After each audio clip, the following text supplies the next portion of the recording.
I guess now at this point we've come to the end of factoring. We have all of our steps here now in play. So when we factor any quadratic equation, first we want to make sure that it's in standard form, then look for a GCF, then we can find our discriminant, and then from there decide if you can factor or not. So there's a lot of steps here, but we've been building on them little by little.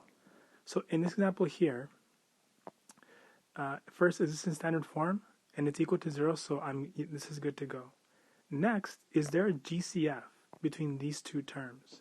And if you look carefully here, they both have a 3 in common, so I'll divide that out in the very, very beginning.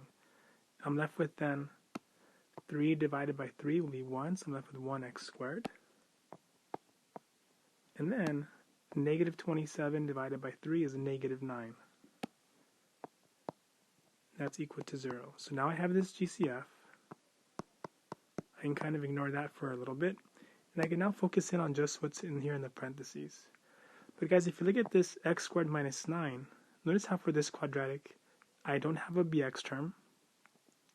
I see a difference. And then x squared, if you think about it, is just x times x. So that's a perfect square. And 9, we know, is 3 times 3. So very quickly, I identify I have a difference of squares here.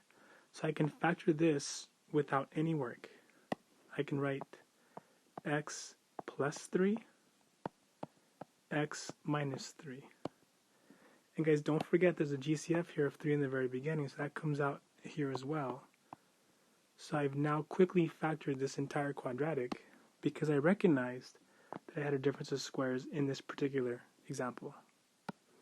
And then just as a quick note, once we have it factored, we could find the roots here by setting each factor equal to 0. So you could say here either x plus 3 equals 0 and solve that, or x minus 3 equals 0, and you could solve that as well.